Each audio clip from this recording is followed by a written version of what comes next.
So hello friends, welcome to the 7th lecture of structure of atom.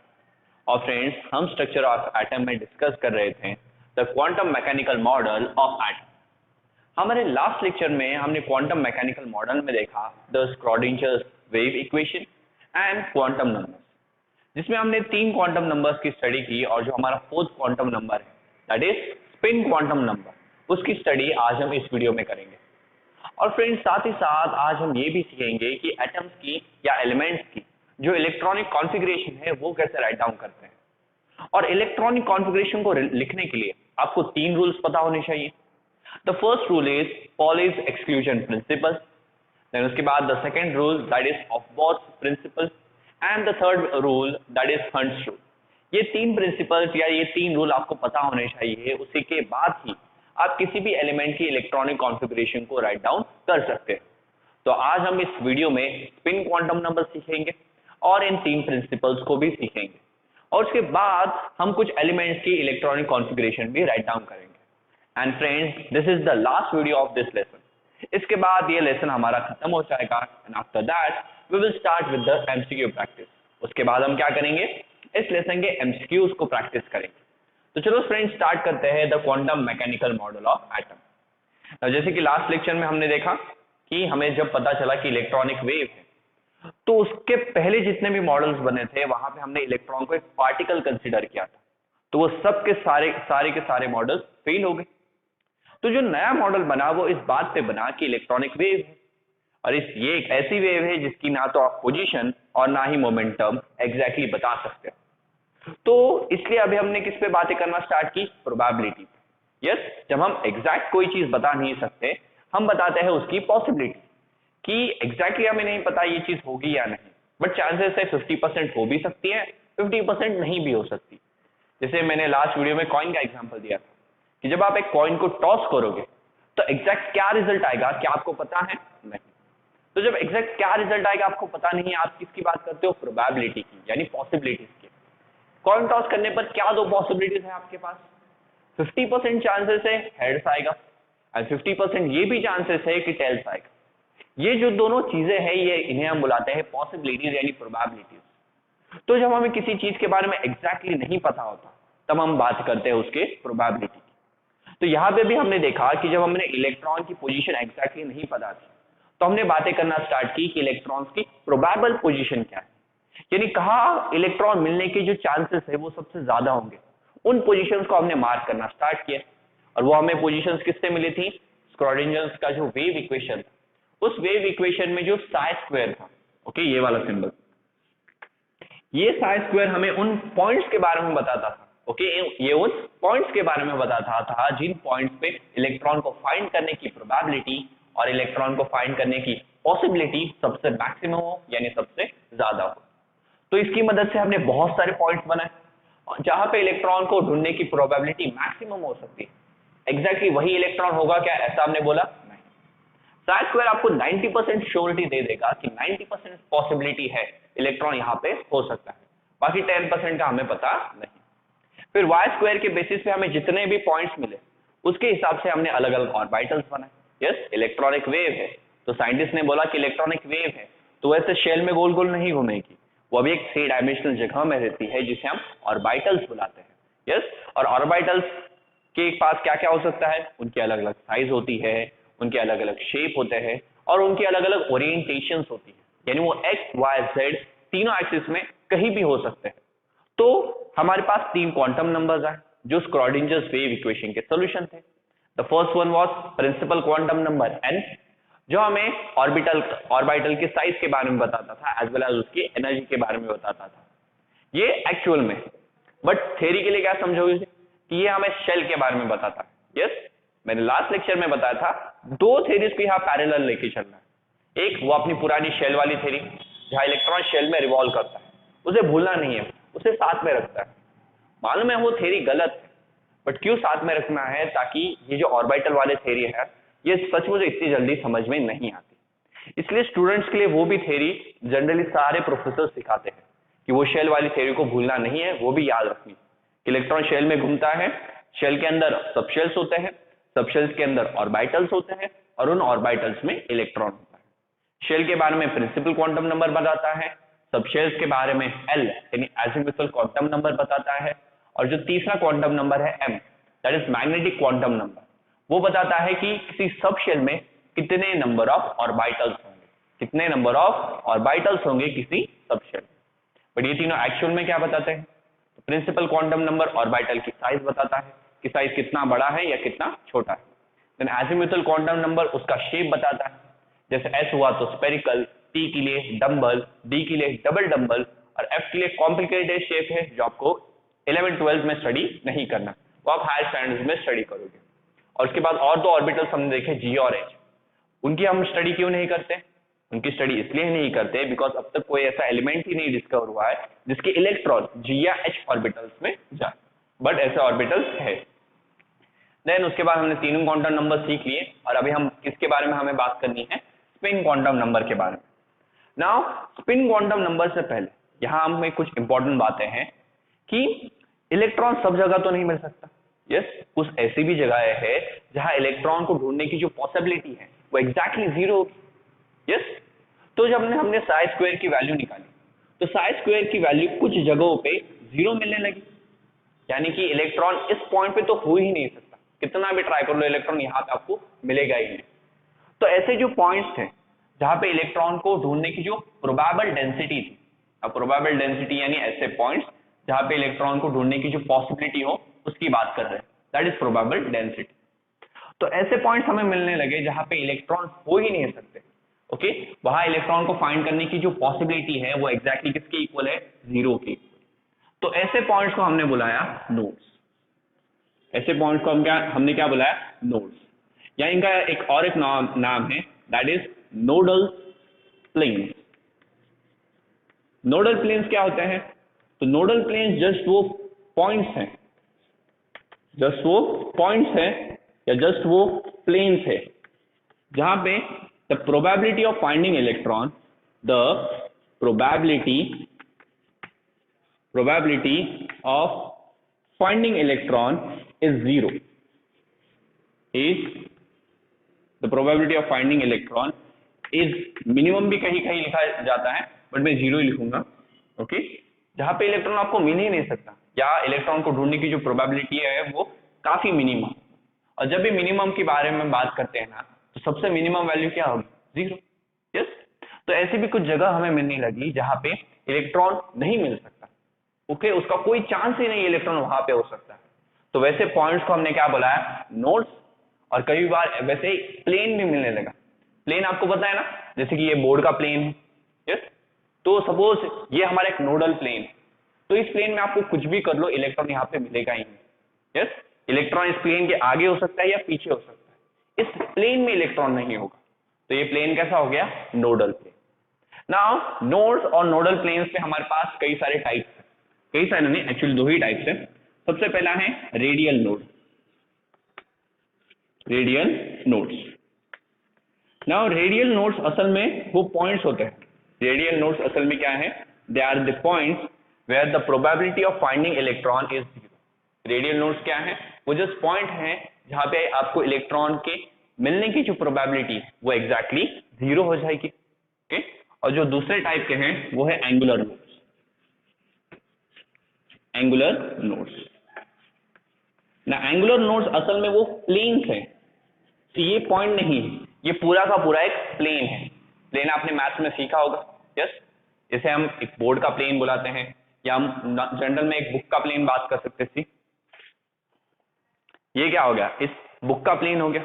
तो आपको ऐसा कोई भी मतलब कोई भी रेक्टेंगुलर सरफेस देखे ना, उसे आप प्लेन बुला लो ना। जरूरी नहीं रेक्टेंगुलर हो, कुछ भी शेप का हो सकता है, वो जस्ट ऐसा फ्लैट होना चाहिए, that is known as a plane. Okay, तो ये वो प्लेन्स हैं जहां पे इलेक्ट्रॉन को फाइंड करने की जो प्रोबेबिलिटी है वो एग्जैक्टली जीरो के इक्वल है। और ये मैं आपको दिखा भी सकता हूं। जैसे अगर हम बात करें डी की, तो कल जो हमारा लास्ट लेक्चर था दैट इज लेक्चर नंबर 6, वहां पे मैंने आपको डी ऑर्बिटल्स ड्रॉ करके दिखाए थे, और डी ऑर्बिटल के अलग अलग नाम होते हैं। जैसे सबसे पहला जो डी ऑर्बिटल है वो है D1, करेक्ट, सॉरी DXY। ये XY नाम क्यों है? बिकॉज यहाँ पे डी के जो चारों के चारों लोब्स है वो XY प्लेन में होते हैं, तो ये जो है वो एक्स वाई प्लेन है। तो डी का एक लोब यहाँ पे, दूसरा यहाँ पे, एक लोब यहाँ पे और दूसरा यहाँ पे। तो डी का जो शेप होता है वो है डबल डंबल। तो ये एक डंबल, ये दूसरा डंबल। और अगर आप चारों लोब देखो तो वो कौन से एक्सिस के अलोंग है, सॉरी नॉट एक्सिस के अलोंग, कौन से एक्सिस के प्लेन में है। ये एक्सिस का प्लेन है, तो कौन से एक्सिस के प्लेन में है, एक्स और वाई एक्सिस के प्लेन में। इसलिए इस ऑर्बिटल का जो नाम पड़ा वो था डी एक्स वाई। अभी मुझे बताओ कि ये जो वाई एक्सिस है इसके अलोंग मैं ऐसी बुक रख सकता हूँ, यस। तो ये बुक का एक प्लेन आ जाएगा। तो मुझे बताओ इस प्लेन में क्या कोई इलेक्ट्रॉन रहेगा। तो ये वाला प्लेन मैं इसे ऐसे रखा हूं, तो बताओ मुझे इस प्लेन में कभी कोई इलेक्ट्रॉन मिलेगा, नहीं। इलेक्ट्रॉन कहाँ होगा, इन ऑर्बिटल्स में। इलेक्ट्रॉन इस प्लेन में तो हो ही नहीं सकता। तो ये जो प्लेन है इसी प्लेन को हम बुलाते हैं द एंगुलर नोड। यहाँ पे और एक प्लेन बन सकता है, जैसे ये एक्स के अलोंग, ये भी तो एक प्लेन हो गया, देखो फ्लैट प्लेन। तो मुझे बताओ इस प्लेन में आपको इलेक्ट्रॉन मिलेगा क्या, नहीं।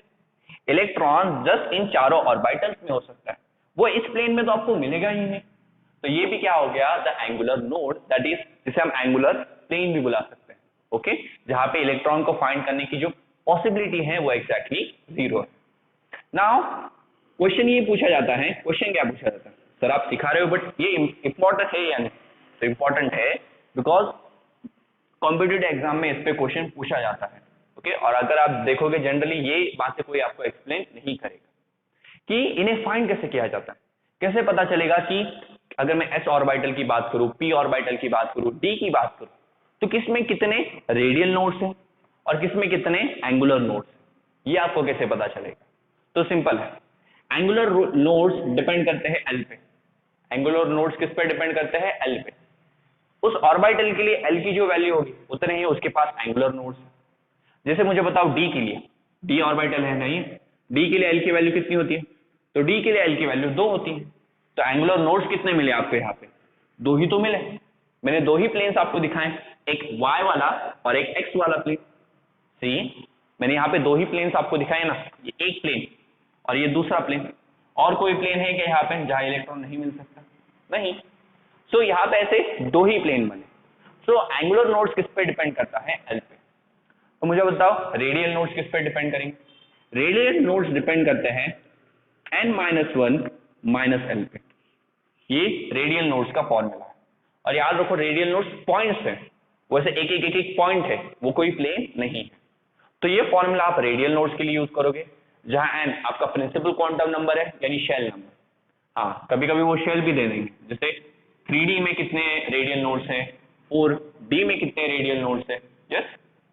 तो यहाँ पे शेल नंबर डालोगे, l क्या होगा आपका, azimuthal quantum number, that is जो सबशेल है SPDF, जो भी सबशेल हो उसके अकॉर्डिंग आप l की वैल्यू यहाँ पे डाल दो और इस फॉर्मूले के अकॉर्डिंग रेडियल नोड्स कैलकुलेट करो।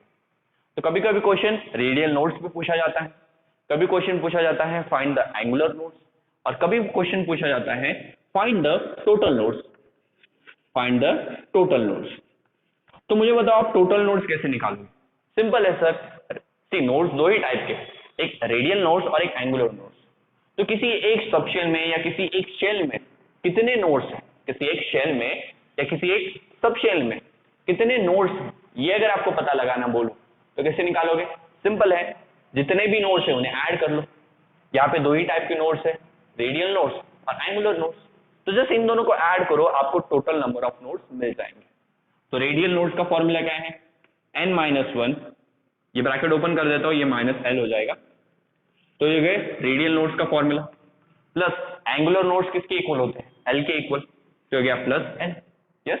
अभी इन्हें सॉल्व करो तो हो गया n-1 -l, ब्रैकेट ओपन किया, ये हो जाएगा +l, -l got cancel and आपका फॉर्मूला आया है n-1। So this is the formula for the total nodes। अगर आपको कभी भी टोटल नोड्स पूछे जाए, नोड्स यानी जहां पे इलेक्ट्रॉन को फाइंड करने की पॉसिबिलिटी या इलेक्ट्रॉन को फाइंड करने की जो प्रोबेबिलिटी है वो एकदम मिनिमम हो यानी 0 हो, तो टोटल नोड्स आप n-1 से फाइंड करोगे, रेडियल नोड्स आप n-1 -l से फाइंड करोगे, और एंगुलर नोड्स तो वो डायरेक्टली l पे डिपेंड करते हैं। तो एक छोटा सा इंपॉर्टेंट टॉपिक था, ओके, जो जनरली आपको कोई नहीं बताएगा, बट कॉम्पिटिटिव एग्जाम के जो MCQs है वो इस पे भी पूछे जाते हैं। तो इसके लिए आपको ये सारे फॉर्मूले पता होने चाहिए। अगर ये नहीं पता होगे तो सी फ्रेंड्स काफी इजी है, एमसीक्यू पूछे जाएंगे। यस, जस्ट यही फॉर्मूला लगाना होगा, बाकी कुछ एक्स्ट्रा नहीं करना है। तो इसकी मदद से आपको डायरेक्टली 4 मार्क्स इजीली अगर मिल सकते हैं तो वो भी हम क्यों छोड़े, करेक्ट है? ओके, तो इतना नोट डाउन करो। One more important thing, lesson में मैं जो जो छोटे छोटे फॉर्मूलेस दे रहा हूं आपको कि किसी शेल में कितने नंबर ऑफ ऑर्बिटल्स हैं, यस, किसी सबशेल में कितने नंबर ऑफ ऑर्बिटल्स हैं, यस, वो सारे फॉर्मूलेस मार्क करके रखिए और उन्हें सेपरेटली एक पेज पे राइट डाउन करें। बिकॉज इस लेसन के जो सारे एमसीक्यूज हैं वो नहीं छोटे छोटे फॉर्मूले से सॉल्व होने वाले हैं। ओके, तो ये देखो यहाँ पे मैं इन्हें बॉक्स बना रहा हूँ ना, तो ये सब अच्छे से राइट डाउन करो, रेड पेन से इन्हें मार्क कर लो और एक बार क्या करो, इस पूरे लेसन में जितने भी मैंने आपको फॉर्मूलेस दिए सब सेपरेटली एक पेज पे लिख के निकालो। ओके, और जब तक हमारा ये लेसन मतलब जब तक हम इनके एमसीक्यूज की प्रैक्टिस करते हैं रोज उठ के एक बार ये सारे फॉर्मूलेस याद करते रहो ताकि आपकी ये इजीली लर्न हो जाए। हो गया, निकाल लिया स्क्रीनशॉट, वेरी गुड। चलो अभी डिस्कस करते हैं the fourth quantum number, that is the spin quantum number. और कोई डिफिकल्ट टॉपिक नहीं है स्पिन क्वांटम नंबर, वो तो बाकी तीनों के मुकाबले सबसे ज्यादा easy. Okay, so let us discuss our fourth quantum number, that is the spin, just a second, spin quantum number, spin quantum number. Spin quantum number कहीं कहीं ms लिखा गया है और कहीं कहीं सिर्फ s लिखा गया है। मैं ms लिखूंगा या s भी ओके है। तो what is spin quantum number? See, अभी साइंटिस्ट ने क्या देखा कि इलेक्ट्रॉन पार्टिकल है और वेव। इलेक्ट्रॉन को जस्ट हम वेव नहीं मान सकते, इलेक्ट्रॉन के पास ड्यूल नेचर है। यस, इलेक्ट्रॉन के सिर्फ वेव है ऐसा नहीं, इलेक्ट्रॉन पार्टिकल भी है और वेव भी। ये जो पूरा मॉडल है वो इस बात पे बना है कि इलेक्ट्रॉन वेव है। यस, तो जब इलेक्ट्रॉन पार्टिकल की तरह बिहेव करता है तो एज अ पार्टिकल वो ऐसे गोल गोल घूमता है। Yes, electron can rotate, electron revolves around its axis। Yes, यानी सपोज ये एक इलेक्ट्रॉन है तो वो इस एक्सिस के अलाउ ऐसे गोल गोल घूमता रहता है। यस, जैसे फॉर एग्जांपल आपको पता है ये हमारी अर्थ है। यस, अर्थ अपने एक्सिस के अलाउ ऐसे गोल गोल घूमती रहती है, करेक्ट? इसलिए एक तरफ डे एक तरफ नाइट आते रहता है। 24 आवर्स का जो टाइम बनता है वो कैसे बनता है? इसी की वजह से। तो अर्थ भी ऐसे गोल गोल घूमती है, उसी तरह सिमिलर वे में इलेक्ट्रॉन भी इस एक्सिस के अलोंग ऐसे गोल गोल घूम सकता है। तो ये क्या हो गया उसका स्पिन। हम क्या कह सकते हैं कि इलेक्ट्रॉन स्पिन कर रहा है। जैसे अगर आपको टॉप पता है, यस, वो वाला खेलने वाला टॉप, हाँ ये वाला, यस, इसे आप ऐसे घुमाते हो तो ये टॉप को जब घुमा रहे हो तो ये क्या कर रहा है? स्पिन कर रहा है। तो इसी एक टॉप की तरह ये इलेक्ट्रॉन भी ऐसे स्पिन करता रहता है। अभी यहां स्पिन करने के दो डायरेक्शन हो सकते हैं। पहली डायरेक्शन या तो वो क्लॉकवाइज स्पिन करे और दूसरी डायरेक्शन या तो वो एंटी क्लॉकवाइज स्पिन करे। यस, तो ऐसी दो स्पिन पॉसिबल है यहाँ पे, और वो स्पिन कौन बताता है हमें? Spin quantum number. ओके, तो इलेक्ट्रॉन जब घूम रहा है तो वो क्लॉकवाइज डायरेक्शन में घूम रहा है या एंटी क्लॉकवाइज डायरेक्शन में घूम रहा है, जस्ट वही बताने का काम हमें कौन करता है? Spin quantum number. तो यहाँ पे दो टाइप के स्पिन होंगे, कौन से? Anti clockwise and clockwise. Okay, ACW यानी एंटी क्लॉकवाइज। तो ये एंटी क्लॉकवाइज एंड क्लॉकवाइज। अगर इलेक्ट्रॉन एंटी क्लॉकवाइज स्पिन कर रहा है तो उसकी वैल्यू होगी +1/2, और अगर क्लॉकवाइज रोटेट कर रहा है तो -1/2। ओके, हमेशा याद हो, अगर इलेक्ट्रॉन क्लॉकवाइज घूमेगा तो उसकी वैल्यू +1/2, और अगर एंटी क्लॉकवाइज घूमेगा तो +1/2, और क्लॉकवाइज घूमेगा तो -1/2। बट यहाँ पे ऐसा कोई कंपल्शन नहीं है। आप +1/2 क्लॉकवाइज को भी बोल सकते हो और -1/2 एंटी क्लॉकवाइज को भी बोल सकते हो। यस, स्पिन क्वांटम नंबर के केस में ऐसा कोई कंपल्शन नहीं है। जस्ट याद रखना है, अगर आप एंटी क्लॉकवाइज को +1/2 बोल रहे हो तो क्लॉकवाइज को आपको -1/2 बोलना पड़ेगा। यस, बट अगर आप क्लॉकवाइज को +1/2 बोल रहे हो तो एंटी क्लॉकवाइज को -1/2 बोलना पड़ेगा। तो ये जस्ट दो वैल्यूज हैं, आपको डिसाइड करना है कैसे रखनी है। मैंने जस्ट सिंपली बता दिया कि एंटी क्लॉकवाइज +1 रखो और क्लॉकवाइज को -1/2 रखो। बाकी ऐसा कोई कंपल्शन नहीं है, आपकी मर्जी आपको कैसे रखना है। नाउ वन मोर थिंग, अभी हम इलेक्ट्रॉन का जो स्पिन है उसे दिखाने का भी एक तरीका है। जैसे ये अपवर्ड स्पिन और ये डाउनवर्ड स्पिन। ओके, यहां हम स्पिन की बात कैसे करते हैं, अपवर्ड स्पिन और डाउनवर्ड स्पिन। तो इलेक्ट्रॉन ऐसे दो स्पिन दिखा सकता है, एक तो ऊपर की तरफ या फिर नीचे की तरफ। तो ये रिप्रेजेंटेशन है कि इलेक्ट्रॉन जब स्पिन कर रहा है तो उसका स्पिन कैसा है, ये अपवर्ड स्पिन, ये डाउनवर्ड स्पिन। अपवर्ड स्पिन के लिए चलो हम मान लेते हैं कि +1/2 एस की वैल्यू होगी या ms की वैल्यू होगी, और डाउनवर्ड स्पिन के लिए -1/2 वैल्यू होगी। वन मोर थिंग, अपवर्ड और डाउनवर्ड की जगह इनके और दो नाम है, जैसे positive spin and negative spin. हाँ, अपवर्ड स्पिन को पॉजिटिव स्पिन समझा जाता है। यस, लाइफ में हमें हमेशा ऊपर जाना है, नीचे नहीं, तो that's why it is positive spin. और ये नीचे वाला स्पिन है। यस, कभी कभी हम लाइफ में नीचे भी आ जाते हैं, तो हो जाएगा नेगेटिव, तो ये हो गया नेगेटिव स्पिन। तो इलेक्ट्रॉन्स का अगर आपको स्पिन दिखाने बोला है तो कैसे दिखाओगे, आइदर अपवर्ड या फिर डाउनवर्ड। अपवर्ड के लिए क्या वैल्यू रखोगे, दोनों में से कुछ भी सिलेक्ट कर लो, हम ये सिलेक्ट करेंगे, तो डाउनवर्ड के लिए ये वैल्यू अपने आप सिलेक्ट हो जाएगी। अगर आप डाउनवर्ड के लिए ये बोल रहे हो तो अपवर्ड के लिए क्या करना पड़ेगा, ये लेनी पड़ेगी। यस, तो आपकी मर्जी, आपको कैसे स्पिन की वैल्यूज डिसाइड करनी है। तो ये तो समझ में आ गया कि स्पिन क्वांटम नंबर होता क्या है। एंड रियली ये बाकी तीन क्वांटम नंबर से तो काफी इजी था। हाँ, यहाँ पे वन मोर इंपॉर्टेंट थिंग जो लास्ट लेक्चर में भी मैंने बताया था कि ये this is not a solution of Schrodinger's equation, ये स्क्रॉडिंजर्स इक्वेशन का सॉल्यूशन नहीं है। NLM यही तीनों स्क्रॉडिंजर वेव इक्वेशन के सॉल्यूशन है। MS and spin quantum number जिसे कई बार S से भी डिनोट किया जाता है, this is not a solution of Schrodinger wave equation. ये बार बार इसलिए रिपीट कर रहा हूं क्योंकि मोस्ट ऑफ द स्टूडेंट इसी में गलती करते हैं। Okay, so friends, this how we have completed our topic of quantum numbers. तो सर ये जो स्पिन क्वांटम नंबर था इसका यूज तो समझ में आ गया, बट फिर भी ये इतना कुछ इंपॉर्टेंट नहीं लगा। सी फ्रेंड्स, इसकी जो इंपॉर्टेंस है वो आपको अभी एक प्रिंसिपल में बताऊंगा, उसके बाद समझ में आएगी। That is polish exclusion principle, जो हमें लगेगा इलेक्ट्रॉन।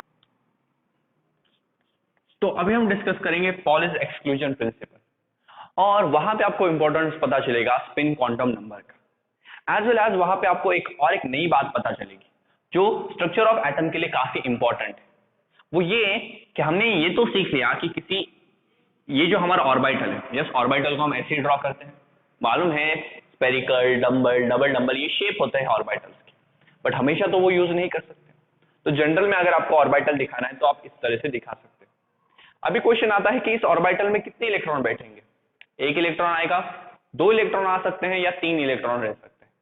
सो इस एक ऑर्बिटल में कितने इलेक्ट्रॉन आएंगे, ये बात आपको पॉलिश एक्सक्लूजन प्रिंसिपल बताता है, जो काफी ज्यादा इंपॉर्टेंट है। ओके, बिकॉज ये अगर आपको पता नहीं होगी तो इलेक्ट्रॉन डिस्ट्रीब्यूशन भी, या इलेक्ट्रॉन की जो इलेक्ट्रॉनिक कॉन्फ़िगरेशन है वो भी कभी समझ में नहीं आएगी।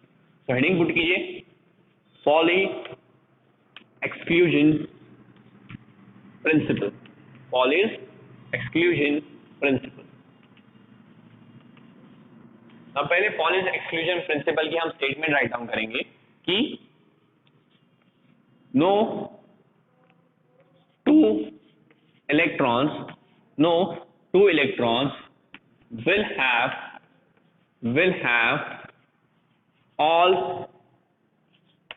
four quantum numbers will have same all four quantum numbers, no two electrons will have same all four quantum numbers. Okay, कोई भी दो इलेक्ट्रॉन्स, ओके, कोई भी दो इलेक्ट्रॉन्स के पास चारों के चारों जो क्वांटम नंबर्स हैं वो सेम नहीं हो सकते। आप कोई भी दो इलेक्ट्रॉन ले रहे हो, उनके तीन क्वांटम नंबर सेम हो सकते हैं, दो क्वांटम नंबर सेम होंगे, एक क्वांटम नंबर सेम होगा, बट चारों के चारों क्वांटम नंबर्स कभी सेम नहीं होंगे। यानी अगर हम बात करें कि सपोज फर्स्ट शेल की बात करते हैं, तो फर्स्ट शेल के लिए एल की वैल्यू क्या होगी, 0, एम की वैल्यू क्या होगी, वो भी 0, करेक्ट।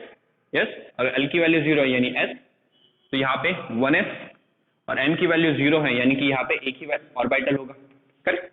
तो जो हमने फर्स्ट शेल की बात की, तो फर्स्ट शेल में जब n की वैल्यू 1 है तो l की वैल्यू क्या हो सकती है, 0। ये कैसे फाइंड करनी है लास्ट लेक्चर में बता चुका हूँ, नहीं देखा तो एक बार देख लो, बिकॉज इलेक्ट्रॉनिक कॉन्फ़िगरेशन के केस में लास्ट लेक्चर की काफी हेल्प लगेगी। अगर l की वैल्यू 0 होता है, m की वैल्यू भी क्या होगी, 0। l की वैल्यू जब 0 होती है तो s सब शेल होता है, तो ये 1s हो जाएगा, और m के पास सिर्फ 0 है, 0 यानी एक ही वैल्यू है, तो एक ही वैल्यू का मतलब क्या होता है, एक ऑर्बिटल। तो अभी इस ऑर्बिटल में कितने इलेक्ट्रॉन्स आ सकेंगे? तो पॉलिस एक्सक्लूजन प्रिंसिपल क्या बोलता है कि no two electrons will have all same, no two electrons will have same all four quantum numbers. Okay, चारों के चारों क्वांटम नंबर्स किसी भी दो इलेक्ट्रॉन्स के सेम नहीं होंगे। तो यहाँ पे देखो, अगर मैं यहाँ पे एक इलेक्ट्रॉन डालूं, उसके ये तीन क्वांटम नंबर्स आएंगे, और सपोज उसका जो फोर्थ क्वांटम नंबर है that is the spin quantum number, उसे मैं एक अपवर्ड स्पिन दे देता हूं। तो अगर अपवर्ड स्पिन दे दूं तो इस इलेक्ट्रॉन के लिए एस की वैल्यू कितनी होगी? +1/2।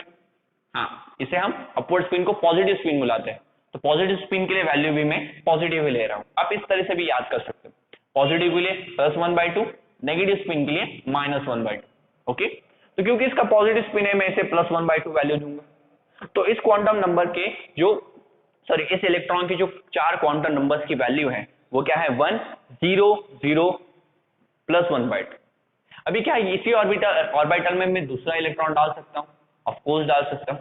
यस, सी दो इलेक्ट्रॉन्स के चार क्वांटम नंबर सेम नहीं हो सकते ना, तीन क्वांटम नंबर्स तो सेम हो सकते हैं। तो यहाँ पे मैं जो दूसरा इलेक्ट्रॉन डालूंगा वो भी इसी ऑर्बिटल में डालूंगा, बट इस बार उसका स्पिन क्या कर दूंगा? मैं अपोजिट कर दूंगा। तो इस केस में इसके लिए एस की वैल्यू जो होगी, या मैं लिख लूं एमएस की जो वैल्यू होगी वो होगी -1/2। सी स्पिन क्वांटम नंबर, ओके, उसे एस से भी दिखाओ या एमएस से भी दिखाओ, दोनों का मतलब सेम होता है। कुछ बुक्स में एस यूज किया जाता है, कुछ बुक्स में एमएस यूज किया जाता है। तो आप भी आपके बुक्स चेक करो, उसके अकॉर्डिंग आप डिसाइड करो कि क्या सिंबल यहाँ पे यूज करना है। ओके, एनसीईआरटी की बुक में ये यूज किया जाता है, कुछ बुक्स में ये यूज किया जाता है। ओके, तो यहाँ पे अगर आप देखो कि एक ऑर्बिटल में दो इलेक्ट्रॉन्स आ गए, और क्या इन दोनों इलेक्ट्रॉन्स के चारों क्वांटम नंबर सेम है क्या? नहीं। सी इन दोनों की तीन क्वांटम नंबर्स तो सेम है। इन दोनों इलेक्ट्रॉन्स के लिए n की वैल्यू 1 है, इन दोनों इलेक्ट्रॉन्स के लिए l की वैल्यू 0 है, इन दोनों इलेक्ट्रॉन्स के लिए m की वैल्यू भी 0 है। बट इन दोनों के लिए, यानी इनके तीन क्वांटम नंबर सेम हो गए, बट इन दोनों का जो फोर्थ क्वांटम नंबर है वो अलग अलग है। यानी इससे आपको पता क्या चलता है कि एक ऑर्बिटल में आप सिर्फ दो ही इलेक्ट्रॉन डाल सकते हो। करेक्ट? क्या यहाँ पे मैं तीसरा इलेक्ट्रॉन डालता? नहीं। तीसरा इलेक्ट्रॉन कैसे डाल सकते हो यहाँ पे आप? सी अगर तीसरा इलेक्ट्रॉन डालो, उसके पास दो ही ऑप्शन, या तो वो अपवर्ड स्पिन ले या फिर डाउनवर्ड स्पिन। अपवर्ड स्पिन लेगा तो सी यहाँ पे मतलब बड़ा कर दो, चलो इसे यहाँ पे एक तीसरा इलेक्ट्रॉन डाल दिया अपवर्ड स्पिन के साथ। अगर अपवर्ड स्पिन के साथ डाल दिया तो इसका और इसका चारों के चारों क्वांटम नंबर सेम हो जाएंगे, तो ये भी पॉसिबल नहीं है। चलो डाउनवर्ड स्पिन के साथ डालते हैं। डाउनवर्ड स्पिन के साथ तीसरा इलेक्ट्रॉन अगर डाल दो तो इन दोनों के चारों क्वांटम नंबर सेम हो जाएंगे, जो कि पॉसिबल नहीं है। तो इसकी वजह से हमें ये पता चला कि एक ऑर्बिटल में, ओके, किसी एक ऑर्बिटल में सिर्फ दो ही इलेक्ट्रॉन्स आ सकते हैं। तो पॉलिस एक्सक्लूजन प्रिंसिपल जो है उसे हम इस तरह से बोल सकते हैं कि only two electrons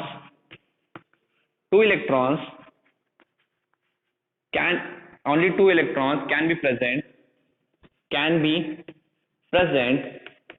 in an orbital with opposite spin। क्या दोनों इलेक्ट्रॉन्स का स्पिन सेम था? नहीं, दोनों इलेक्ट्रॉन्स का जो स्पिन था वो अपोजिट था।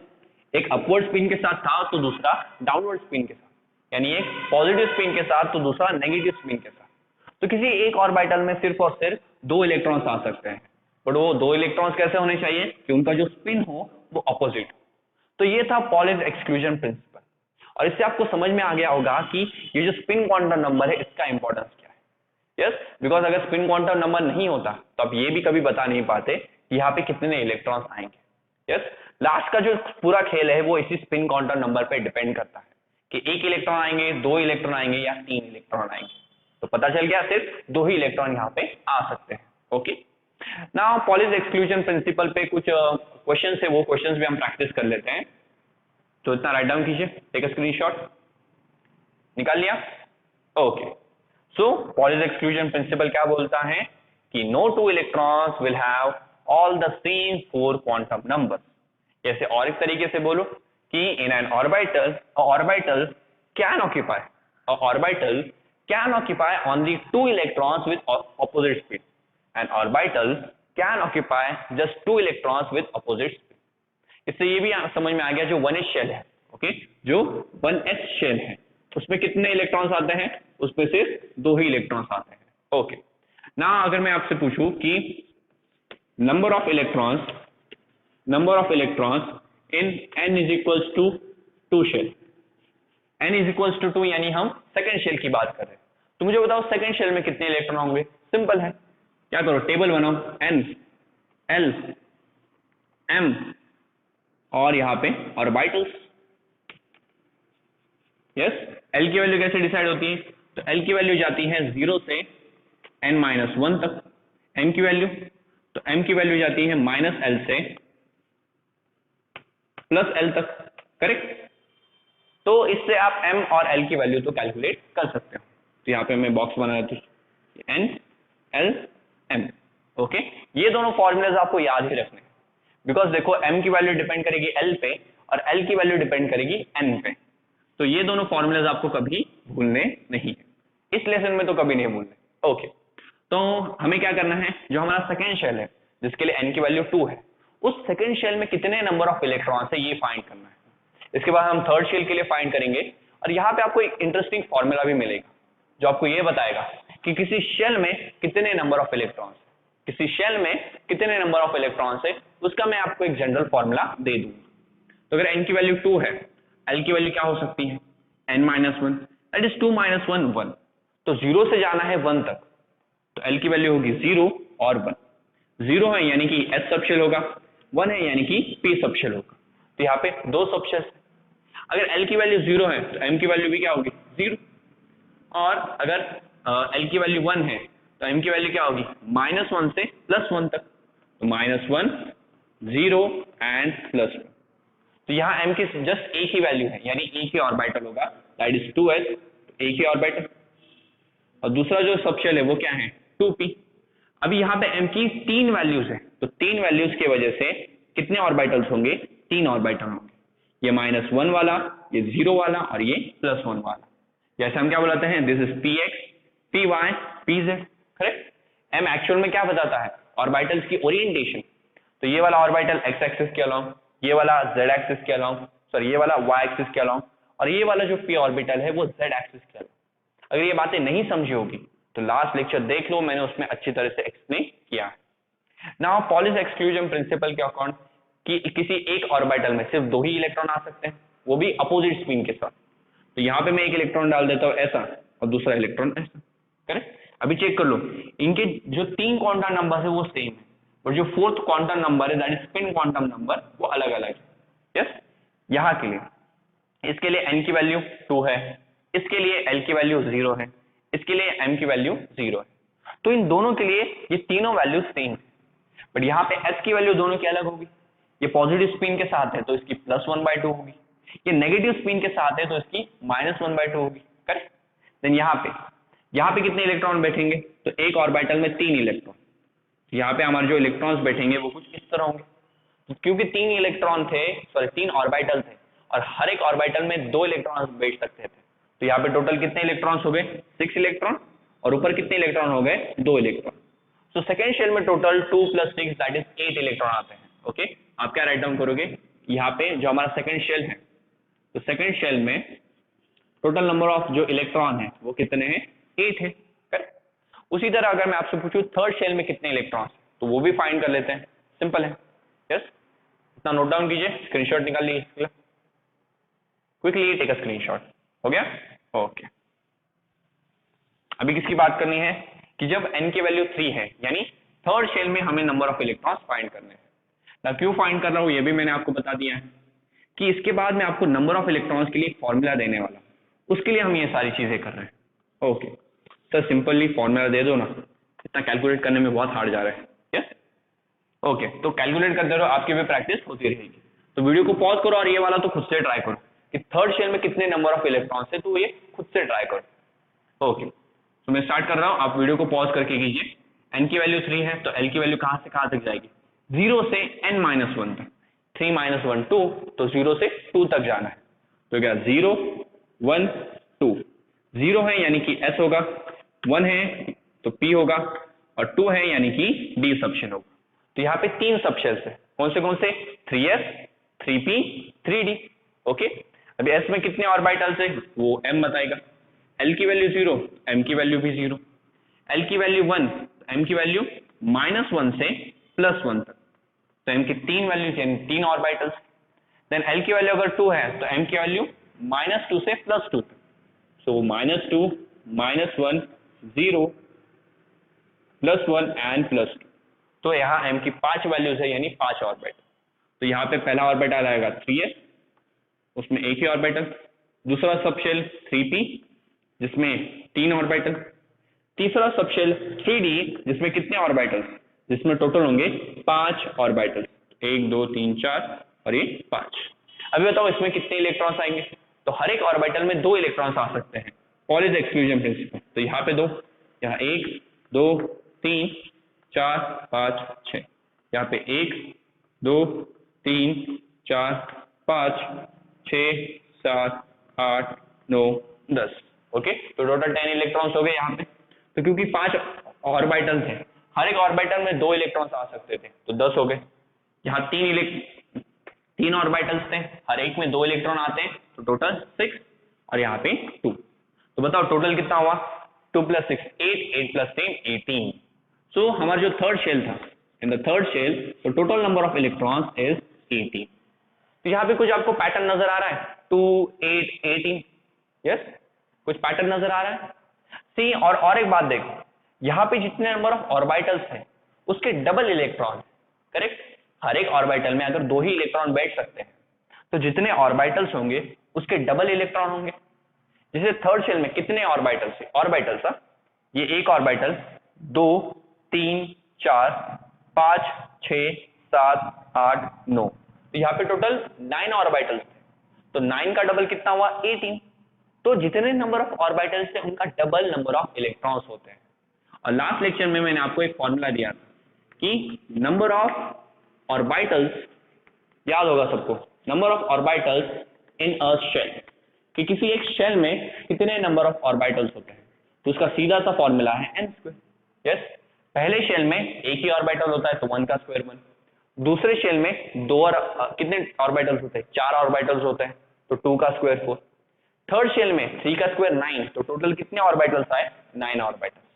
तो ऑर्बिटल्स का फॉर्मूला हम देते हैं n²। अभी हमने यहाँ पे ही देखा कि जितने ऑर्बिटल है उनका डबल नंबर ऑफ इलेक्ट्रॉन्स होते हैं। तो नंबर ऑफ इलेक्ट्रॉन्स का फॉर्मूला क्या मिलेगा, number of electrons in a shell. कितने नंबर ऑफ इलेक्ट्रॉन्स होते हैं एक शेल में, सो n² का, यानी नंबर ऑफ ऑर्बिटल्स का डबल, सो 2n²। तो ये जो फॉर्मूला हम स्कूल्स में स्टडी करते आ रहे हैं वो कुछ इस तरह से है। उसके पीछे इतनी सारी बड़ी बड़ी स्टोरी थी, यानी इतने सारे क्वांटम नंबर्स थे और ये एक मेन प्रिंसिपल था। तो पॉलिस एक्सक्लूजन प्रिंसिपल की मदद से यहाँ पे हमें एक नया फॉर्मूला मिला कि the number of electrons in a shell is 2n²। ये किसी एक शेल में कितने नंबर ऑफ इलेक्ट्रॉन्स होंगे वो आप यहाँ से दोगे, और किसी एक शेल में कितने नंबर ऑफ ऑर्बिटल्स होंगे तो वो आप इस तरह से दोगे। तो ऐसे फॉर्मूलाज भी मैंने लास्ट लेक्चर्स में दिए हैं, उन्हें भी अलग एक पेज पे लिख के निकालें। और जब तक ये हमारा लेसन खत्म नहीं होता रोज इसकी प्रैक्टिस कीजिए, ओके। और हमारा जो बोर्स एटॉमिक थ्योरी वाला लेक्चर था वहां पे मैंने आपको 11 इक्वेशंस डिराइव करके दिए थे, तो उन सारे 11 के 11 इक्वेशंस को आपको अच्छे से रिवाइज करना है, बिकॉज वो भी इस लेसन का एक काफी इंपॉर्टेंट टॉपिक है जिसपे क्वेश्चंस पूछे जाते हैं। तो यहाँ पे आपको पॉलिस एक्सक्लूजन प्रिंसिपल तो समझ में आ गया, जो सिंपल लैंग्वेज में जस्ट इतना ही बताता था कि किसी एक ऑर्बिटल में 2 इलेक्ट्रॉन आ सकते हैं with opposite spin, okay, and orbital can accommodate और can occupy only 2 electrons with opposite spin. इसके बाद वाला जो प्रिंसिपल है वो है of-boss principle. Now aufbau principle आपको बताता है कि इलेक्ट्रॉन्स कैसे फिल होंगे, इलेक्ट्रॉन किस तरह से ऑर्बिटल्स में जगह देंगे। आपको पता है कि यहाँ पे बहुत सारे शेल्स हैं, जैसे 1s है, 2s है, 2p है, 3s 3p 3d। तो इलेक्ट्रॉन इन सब में से सबसे पहले किस शेल में जाएगा वो कैसे डिसाइड होता है, तो उसके लिए हमें स्टडी करना पड़ेगा द ऑफ-बॉस प्रिंसिपल। यहाँ पे मैं इरेज करता हूं एंड आप भी हेडिंग पुट कीजिए and right down the Aufbau principle. Aufbau principle काफी इजी है। ऑफ-बॉस प्रिंसिपल, ऑफ-बॉस प्रिंसिपल किसके बारे में बताएगा, the filling of electrons, okay. ये किसके बारे में बताएगा, the filling of electrons. Electrons किस सबशेल में पहले जाएंगे या किस सबशेल में बाद में जाएंगे, ये कौन डिसाइड करता है, तो ऑफ-बॉस प्रिंसिपल। ना ऑफबॉस प्रिंसिपल में ये जो ऑफबॉ है ये किसी साइंटिस्ट का नाम नहीं है, ये एक जर्मन वर्ड है जिसका मतलब होता है बिल्डिंग अप। इसका मतलब क्या होता है? बिल्डिंग अप, कि किसी चीज को बनाना। से एटम बनता कैसे है? एटम बनता है प्रोटॉन और न्यूट्रॉन से, उसमें उससे बनेगा न्यूक्लियस, और बाद में एटम के पास क्या होते हैं? इलेक्ट्रॉन्स। तो इलेक्ट्रॉन्स को आप जिस तरह से अरेंज करोगे धीरे धीरे आपका जो एटम है वो बिल्डअप होगा। यस, तो यहाँ पे हम इलेक्ट्रॉन्स को फिल करके क्या कर रहे हैं? एक्चुअल में एटम्स को बना रहे हैं, एटम को बिल्ड कर रहे हैं। तो इसलिए इस प्रिंसिपल का नाम पड़ा ऑफबॉस प्रिंसिपल। और एक एमसीक्यू तो सीधे इसके नाम पे नीट में पूछा गया था कि which of the following principle is not based on a scientist name. नीचे दिया गया कौन सा प्रिंसिपल किसी साइंटिस्ट के नेम पे बेस्ड नहीं है? तो आंसर था ऑफबॉस प्रिंसिपल, बिकॉज ऑफबॉस किसी साइंटिस्ट का नाम नहीं है, it is a German word, Greek और लैटिन भी नहीं, जर्मन वर्ड है क्या, जिसका मतलब होता है बिल्डिंग। तो एक सीधा सीधा एमसीक्यू पूछा जाता है कि नीचे दिए गए प्रिंसिपल में से कौन सा ऐसा प्रिंसिपल है जो किसी साइंटिस्ट के नेम पे बेस्ड नहीं है? So that is aufbau principle. Mark कर लीजिए बिकॉज ये नीट में ऑलरेडी पूछा गया है। ओके, सो यहाँ पे हमें क्या देखनी है? इलेक्ट्रॉन की फीलिंग, इलेक्ट्रॉन किस शेल में या किस सब शेल में पहले जाएगा। तो सबसे पहले यह याद रखो कि इलेक्ट्रॉन्स की जो फीलिंग है वो डिपेंड करती है on the energy of orbitals. किस पर डिपेंड करती है? ऑर्बिटल्स की एनर्जी। ऑर्बिटल्स की जो एनर्जी होगी वही डिसाइड करेगी कि उनमें इलेक्ट्रॉन्स आएगा या नहीं, यस, या पहले आएगा या बाद में आएगा। और सेकेंड थिंग वो किस पर डिपेंड करती है? ओके, सेकेंडली वो डिपेंड करेगी कि electrons will first enter in lower energy orbits, in lower energies orbitals। ये दो चीजें आपको याद रखनी है कि इलेक्ट्रॉन की फीलिंग सबसे पहले ऑर्बिटल्स की एनर्जी पे डिपेंड करेगी, और इलेक्ट्रॉन हमेशा उन ऑर्बिटल्स में पहले जाएगा, यानी उन सबशेल्स में पहले जाएगा जिनकी जो एनर्जी है वो कम होगी। यानी हमें क्या करना पड़ेगा कि जितने भी सबशेल्स हमें उन्हें increasing order of their energies पे लगाना पड़ेगा। इन स्टार्टिंग में सबसे पहले वो ऑर्बिटल्स होंगे जिनकी एनर्जी सबसे कम है, और धीरे धीरे हमें ऑर्बिटल्स की एनर्जी बढ़ानी पड़ेगी। तो उसके अकॉर्डिंग इलेक्ट्रॉन डिसाइड करते हैं कि पहले वो लो एनर्जी वाले ऑर्बिटल में जाएंगे और उसके बाद हायर एनर्जी वाले ऑर्बिटल्स में वो एंटर करेंगे। सी याद रखो, साइंस का एक सिंपल सा रूल है, कोई भी चीज है जो वर्ल्ड में वो हमेशा लोअर एनर्जी स्टेट में ही रहना चाहती है। तो इलेक्ट्रॉन भी इसी वर्ल्ड का एक पार्ट है, तो ये भी क्या करेगा? ये भी लोअर एनर्जी वाले स्टेट में ही रहना चाहता है। इसलिए इलेक्ट्रॉन पहले देखता है क्या कहीं पे लोअर एनर्जी वाला ऑर्बिटल है क्या? हाँ है, तो पहले उसमें एंटर करेगा। क्यों?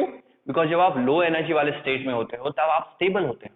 यस, तो इलेक्ट्रॉन को भी ज्यादा स्टेबिलिटी चाहिए, और इसी स्टेबिलिटी के रीजन की वजह से वो पहले लोअर एनर्जी वाले ऑर्बिटल्स में एंटर करता है। बट अगर इलेक्ट्रॉन को कहीं भी लोअर एनर्जी वाला ऑर्बिटल नहीं मिलता तब जाके वो हायर एनर्जी वाले ऑर्बिटल में जाएगा। ओके, अदरवाइज वो जाएगा नहीं। तो यही दो चीजें आपको याद रखनी है। नाउ क्वेश्चन आता है सर कि ऑर्बिटल्स की एनर्जी निकाले कैसे? सिंपल है कि ऑर्बिटल की जो एनर्जी होती है ना, it is directly proportional to n plus l. Yes, ये याद रखो कि ऑर्बिटल्स की जो एनर्जी है वो डायरेक्टली प्रोपोर्शनल है n प्लस एल को, इक्वल नहीं है। डायरेक्टली n प्लस एल लगा के आपको ऑर्बिटल की एनर्जी मिल जाएगी, ऐसा बिल्कुल नहीं है। n प्लस एल तो आपको जस्ट हेल्प करेगा कि किस ऑर्बिटल की एनर्जी ज्यादा है या किसकी कम है। जिसकी n प्लस एल की वैल्यू ज्यादा उसकी एनर्जी ज्यादा, जिसकी n प्लस एल की वैल्यू कम उसकी एनर्जी कम। तो जस्ट यही n प्लस एल रूल हम यूज करके, ओके, इस रूल का नाम क्या है? n plus L rule. तो यही n plus L rule use करके हम इजीली ये बता देंगे कि किन ऑर्बिटल्स की एनर्जी कम होगी और किन ऑर्बिटल्स की एनर्जी ज्यादा होगी, और उसके अकॉर्डिंग आप ये भी डिसाइड कर पाओगे कि किन ऑर्बिटल्स में इलेक्ट्रॉन पहले एंटर करेगा और किन ऑर्बिटल्स में इलेक्ट्रॉन बाद में एंटर करेगा। तो चलो यहाँ पे सारे जो हमारे पास जितने भी ऑर्बिटल्स है या जितने भी शेल्स है उन सब की एनर्जीज अभी निकालते हैं। तो इसका भी एक स्क्रीनशॉट निकाल लीजिए, क्विकली टेक अ स्क्रीनशॉट। हो गया? ओके, तो यहाँ पे हमारा क्वेश्चन है, ओके, यहाँ पे मैं सारे ऑर्बिटल्स लिखता हूँ और यहाँ पे n प्लस एल, ओके, उनके n प्लस एल की वैल्यू। ओके, तो सबसे पहले यहाँ पे हमारे पास कौन है? 1s, then we have 2s, then we have 2p, then 3s, then 3p, then 3d, then 4s, then 4p, then 5s। Okay, फिलहाल मैं इतने ले रहा हूँ, होते तो बहुत सारे। ओके, फिलहाल हम इतनों की ही स्टडी करेंगे। ओके, लाइंस भी ड्रॉ कर लेते हैं। आप भी आपके नोटबुक में एक ऐसा ही टेबल बना लीजिए।